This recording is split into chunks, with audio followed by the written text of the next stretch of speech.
네, 미국과 이란의 군사적 충돌로 세계가 긴장하고 있습니다. 이란과 이스라엘에 머물던 우리 교민들은 긴급히 대피 중인데요.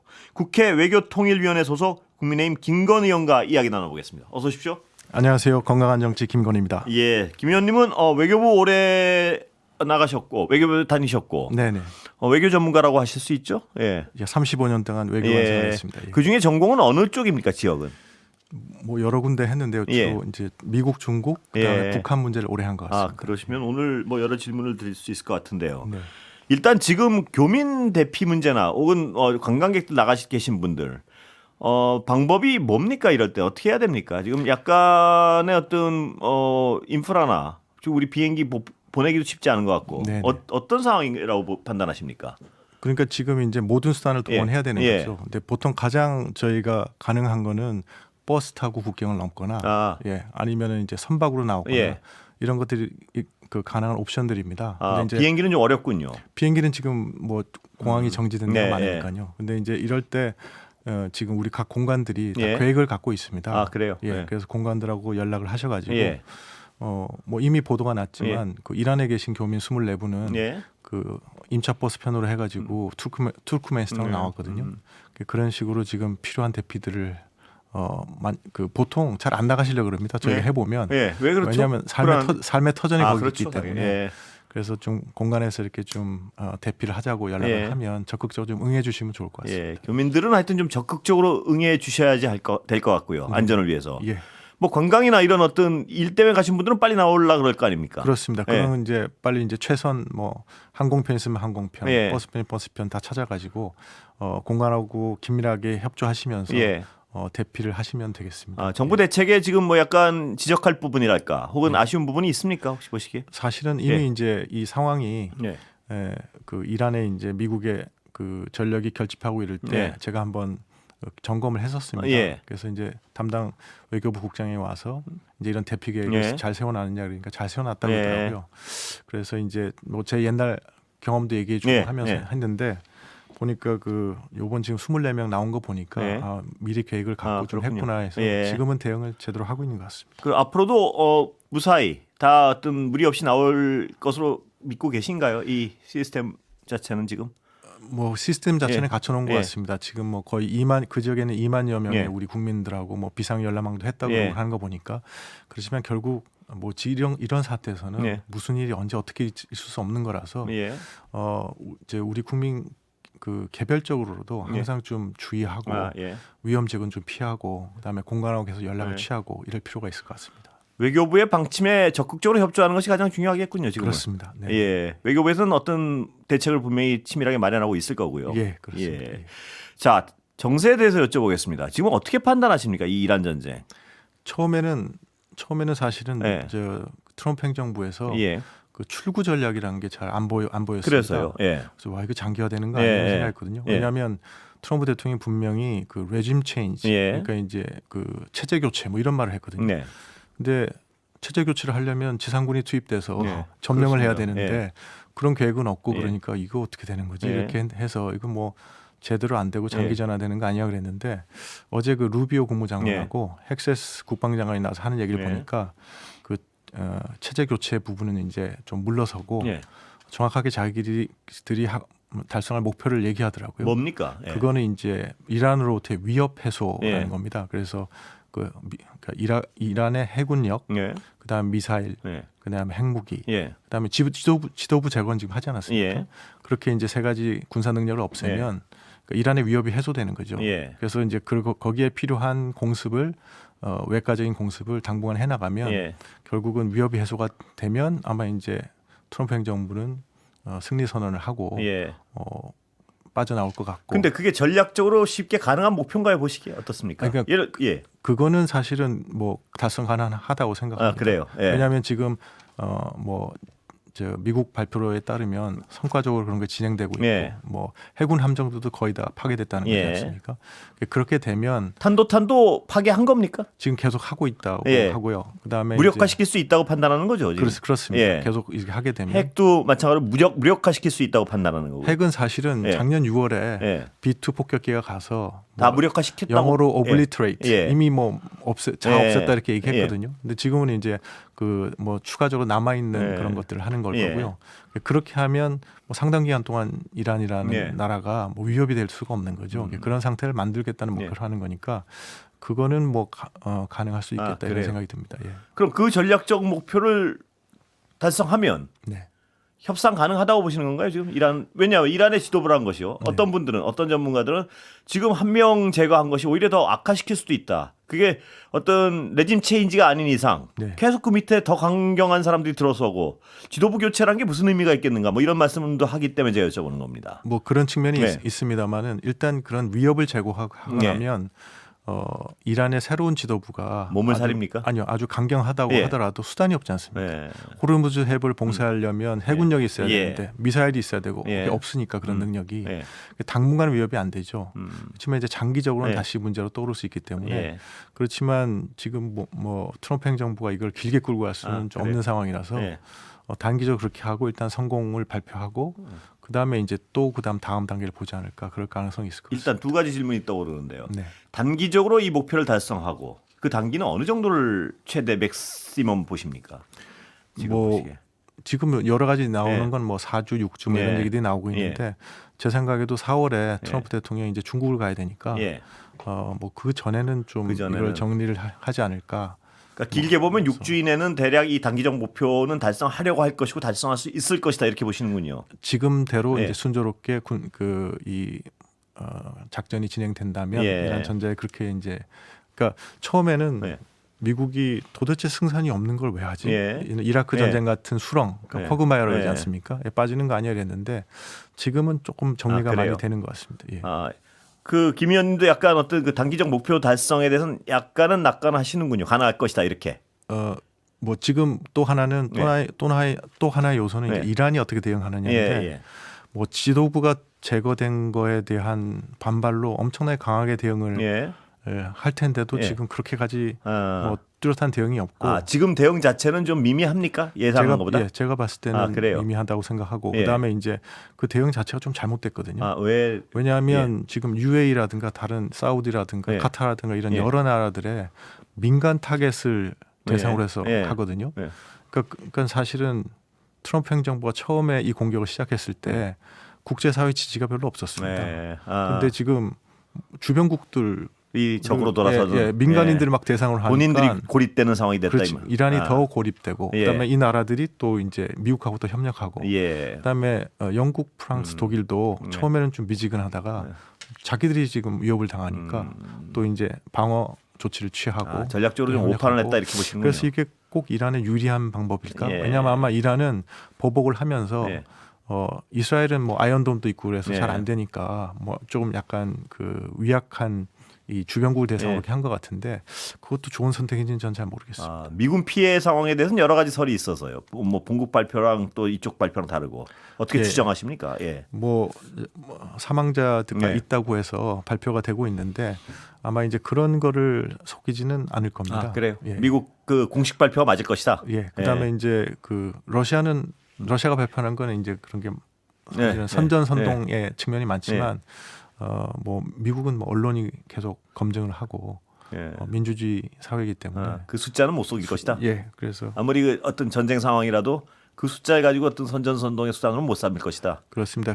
이미 걸프전 때부터 CNN이 중계하는 전쟁을 하는 나라이기 때문에 그게 어떤 자유 언론이 있는 국가와 아닌데 차이 아니겠습니까?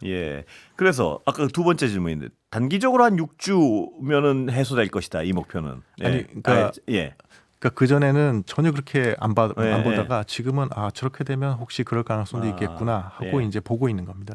그러니까 그 전엔 출구가 없을 텐데 하다가 약간 낙관적인 견해 쪽으로 약간 무게 중심을 옮겨간다 이렇게 해석하면 되겠군요. 약간은. 뭐 약간은 그렇습니다. 그 전에는 도저히 이거는 뭐 승산 없는 게임을 왜 이렇게 하지? 완전 도박인데 잘못된 도박이다 이렇게 생각하다가 지금 말씀하신 낙관적 전망의 돌발 변수는 뭔가요? 혹시 이게 아니네 하게 되는 그건 뭘 주시해야 됩니까 국민들은?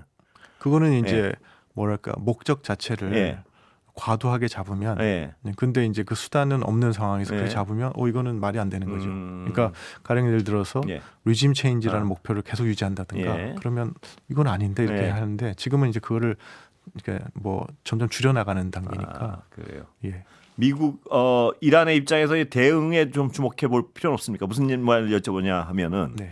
이란의 대응이 우리가 생각해보면 강하네. 뭐 이 전쟁이 쉽게 안 끝나겠는데 뭐 이런 어떤 상황은 지금 우려할 필요 없습니까? 그러니까 지금의 대응이라는 게 그렇게 제가 봤을 때는 미미하기 때문에 강한 대응이라고는 앞으로도 그럴 것이다. 그거는. 효과적인 대응, 예. 강한 대응은 했지만 예. 극단적인 대응이지 효과적인 대응이라고는 보이지 않기 때문에 그래서 뭐 이렇다 그러면 예. 이제 시간이 지나면서 점점점 그 군사 능력이 제거가 되면서 예. 당분간은 좀 그래요. 위협으로 대두하기 힘든 거 아니냐 이렇게 생각합니다. 점층적으로 뭘 강화한다거나 이런 가능성은 별로 없습니까? 대응이. 이란이요? 예. 그럴 가능성은 별로 안 봅니까? 그럴 거면 이미 그런 대응을 했겠죠. 초기에 했을 것이다. 초기에 하는 것이 훨씬 효과적이고 예. 그랬다 그러면 뭐 벌써 미국 국내 여론부터 안 좋을 거지 않습니까? 이거 말도 안 되는 군사 개입을 해가지고 이런 일이 벌어졌다 이럴 테니까. 예. 근데 이제 그렇게 하려고 사실은 주변국의 그런 민간인을 이제 타겟으로 해서까지 했는데 그게 제가 봤을 때는 그 소기의 성과보다는 역효과가 좀 나는 것 같아서 그렇게 보고 있습니다. 그럼 이란으로서는 협상에 나설 것으로 보십니까? 지금 한 이 단기간에 몰려서? 그러니까 제일 좋은 거는 지난번 그 작년 6월에도 B2 폭격하고 12일 만에 이제 끝내지 않았습니까? 뭐 그런 식으로 이제 되면 미국으로서는 가장 이상적이겠죠. 미국으로서는. 근데 이제 아마 이란이 그렇게 할 수 없을 겁니다. 이번에는 자기 지도자까지 저렇게 뭐 살해를 당한 셈이지 않습니까? 그래서 계속 항전의 의지를 불태우더라도 능력이 제거되고 나면 아마 트럼프 대통령은 난 승리했다 이렇게 선언하고 그렇게 그런 방식으로 해결될 가능성이 높군요. 승리하고 그러니까 협상으로 인한 어떤 그런 것보다는 뭐 그 가능성보다는 저는 그냥 일방적으로 승리 선언하고 이란은 뭘 화는 막 나고 계속 위협은 하고 그러지만 실질적으로 취하는 조치는 좀 어려운 뭐 그런 상황. 그러면 지금 이 미국의 이 어떤 전쟁 행위에 대해서 단기적으로 관찰할 때요. 가장 중요한 어떤 이정표 중에 하나는 미국이 언제 일방적 승리를 선언할까 그걸 관찰해 보면 딱 그날을 종료일로 볼 수가 있겠군요. 뭐 그런 저는 그렇게 예상하고 있습니다. 그렇군요. 미국의 그 다음 목적은 어떻게 되나요? 혹시 보시기에는? 아니 그러니까 뭐 중동에서의 목적을 말씀하시는 거예요? 이란에 대한. 이란에 대한 일단은 그 군사 능력을 이제 군사적 위협을 이제 해소하고 나면 그 다음에는 이제 자기들이 제일 바라는 시나리오는 이제 이 이란 내부에서 어떤 변화의 동력이 생겨서 국민들의 저항으로 저항이나 그러니까 왜냐하면 지금 이 군사 작전을 한 시점이 이란이라는 국가가 가장 취약하고 약한 시점에 한 거거든요. 왜냐하면 지난번에 국민들이 도저히 경제가 어려워서 못 살겠다고 이제 대규모 데모, 특히 이제 학생이 데모하는 그런 게 아니라 상인들이 데모를 했었거든요. 그거는 상당히 심각한 문제지 않습니까? 근데 그거를 강제 진압해서 수많은 국민들이 살상 피해를 입고 이런 상황. 그러니까 이제 국론도 분열되고 정부의 통제력도 약해지고 이런 시점에 지금 미국이 공격을 한 거거든요. 그러니까 이제 이게 그 이란 국내적으로도 안정을 찾는 데까지 상당히 좀 시간이 걸리지 않을까 이런 생각이 듭니다. 이란 국내 여론은 어떻게 보십니까? 예를 들면 그 최고 지도자가 어떤 국민들을 학살하고 한 것 때문에 여론을 안 좋았을지라도 어떤 미국이라는 거대 국가가 인위적으로 폭력적으로 최고 지도자를 제거하고 또 사상자도 엄청나게 발생했고요. 어떤 상황이라고 보십니까? 이란 국내 여론은 지금. 이란 국내 여론은 양가적인 것 같습니다. 하나는 이제 아까 말씀드린 대로 이 체제 때문에 막 그 포갑받고 있던 국민들이 이제 좀 해방이 되나 그런 기대가 있는 반면에 또 한편으로는 외국 군대가 공격해서 뭐 주민들도 죽고 뭐 여학생들도 죽었다는 거지 않습니까? 그런 거에 대한 또 반감 이런 것도 있어서 그게 이제 영어로 하면 믹스 필링이라고 양가적인 감정이 있는 건데 어쨌든 뭐 이런 상황이 되면 국난에 당한 거니까 그 어떤 뭐 권력 주변에 일단은 좀 아주 rely around flag이라고 이제 애국심이 좀 발현되고 그런 건 있지만 이제 이 순간이 좀 또 지나고 나면 또 이란 내부로서도 어떤 정리의 필요성 이런 것이 막 대두가 될 겁니다. 근데 여론의 흐름이 굉장히 중요하고 궁금할 것 같은데요.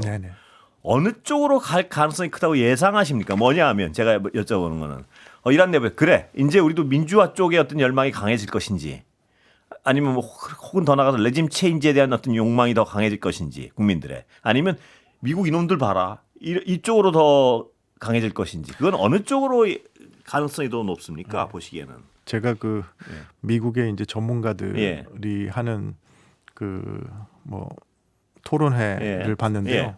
그분들이 예상한 그거더라고요. 뭡니까? 이 트럼프 대통령이 예. 그 뭐 좀 봉기하라는 식으로 얘기하지 않았습니까? 예. 저거 무책임하다. 왜냐하면 이란인들의 지금 이란인들한테 봉기 뭐 예. 비슷하게 그 당신 예. 찬스다, 예. 기회다 예. 이제. 그래서 이제 그 정권 교체로 나서라 뭐 이런 얘기를 했는데 그게 좀 무책임하는 얘기라고 한 게 그렇게 해서 일어나면 가장 큰 가능성이 그 사람들이 학살당하는 거거든요. 왜냐하면 이란의 그 권력 체제가 공고히 있지 않습니까? 뭐 IRGC라고 뭐 그런 부대도 다 있고 그래서 그런 상황에서 그냥 맨손으로 봉기해서는 뭐 안 되는 거거든요. 그래서 그거는 조금 더 장기적인 과정으로 갖고 가야 되지 않을까 그런 생각이 듭니다. 지상군 투입은 가능성 제로입니까 보시기에? 뭐 배제는 하지 않았지만 아마 이제 그 트럼프 대통령이 이미 그 쓸데없는 해외 전쟁을 하지 않는다 하면서 그 전임 정부들이 했던 걸 비난을 많이 했거든요. 그런 거에 이제 트럼프 대통령의 지지 기반 마가라 그러지 않습니까? 거기서 그런 생각을 많이 갖고 마가도 있기 흔들리는 때문에. 거죠 지금 거기는? 그렇기 때문에 아마 이제 단기적으로 좀 성과를 보여주는 게 트럼프 대통령이 국내 정치적으로도 많이 필요할 것 같습니다. 우리 안보 경제 상황에 영향은 좀 단기적일 것으로 보십니까? 아니면 사실은 그렇게 되는 게 우리한테는 제일 좋죠. 이게 뭐 장기적으로 끌게 되면 그렇죠. 부담도 많고 그다음에 지역 정세도 불안하니까 우리 뭐 호르무즈 해협에서 한 70% 이제 석유 갖고 오는 나라인데 그러니까 지역이 빨리 안정되는 게 우리한테는 또 제일 우리 이익에 맞는 거라고 생각합니다. 자, 전문 영역에 대한 질문은 끝났고요. 이제 골치 아픈 문제로 좀 넘어가 보겠습니다. 당내 상황은 어떻게 보십니까? 당내 상황은 이제 뭐 어떻게든 지금 지방선거가 얼마 남지 않았기 때문에 이제부터는 좀 전열을 정비해서 전열이 정비가 안 되는 것 같아서 여쭤보는 건데. 그래서 이제 그게 좀 문제죠. 어제도 사실은 이 우리나라 사법의 독립을 침해하는 악법이 3개나 통과가 돼서 저희가 이제 거기에 대해서 국민들께 이제 좀 주의를 환기시키고 좀 여론을 좀 일으켜야 되겠다고 생각해서 열심히 한 건데 언론의 보도가 이제 자꾸 다른 거 중심으로 이렇게 가니까 그러고 보도가 많이 됐어도 그리 유리하지도 않을 것 같은데요. 그러니까요. 그래서 좀 우리가 훨씬 더 좀 효과적인 방법으로 이 악법들이 얼마나 우리 국민들을 옥죄게 될 것인가에 대해서 좀 잘 알렸으면 좋겠다 이런 생각하고 있습니다. 장동혁 체제로 선거 치르는 건 맞습니까? 어떻습니까 보시기에? 그는 뭐 우리 장동혁 당대표께서 스스로 뭐 내려오지 않는 한은 당원들이 뽑은 당대표니까 뭐 다른 말씀을 없죠. 하는 분도 계셔서 제가 여쭤보는 겁니다. 다른 뭐냐면 지금 이대로 자꾸 징계 막무가내 징계로 밀어붙이고 또 지선 패배가 너무나 명백해지면 다른 어떤 움직임이 있을 수 있다 이런 분석을 하는 분도 계셔가지고 여쭤보는 겁니다. 동의 안 하십니까 그 부분에? 뭐 저는 그런 분석은 안 하고 있지만 뭐 지금의 무슨 징계를 한다든가 뭐 자꾸 갈라치기를 한다든가 당 내부에서 그건 바람직하지 않다고 생각합니다. 그게 대표 체제가 하고 있는 거 아닙니까? 그러니까요. 거기에 대해서는 우리 당내에서도 많은 비판적인 목소리가 있죠. 근데 이제 지금부터는 좀 지선 체제로 넘어가고 그다음에 우리의 초점도 지금 그 여당이 하고 있는 입법 폭주에 대해서 국민들의 관심을 환기하고 집중시키고 그런 노력을. 근데 지도부가 자꾸 반대로 나가면 어떡하실 겁니까, 김 의원님은? 네? 지도부가 반대로 나가면? 지도부가 반대로 나가지 않도록 뭐 나름 목소리를 미약하나마 내고 있습니다. 외교부 관료 출신이시라서 그런지 세계 저항은 안 하시는군요. 저는 저는 이게 좀 문제인 것 같습니다. 정치에 들어와서 아직도 말을 강하게 하는 것에 익숙하지 않아서. 그래요? 정치는 가끔은 자기 의지를 위해서 말씀도 강하게 하고 행동도 강하게 해야 될 때가 있다는 어떤 생각은 안 드십니까 혹시? 그런 생각은 드는데 제가 아직 좀 적응하는 데 시간이 좀 걸리는 것 같습니다. 여기까지 듣겠습니다. 감사합니다. 고맙습니다. 수고하셨습니다. 김건 의원 모셨습니다.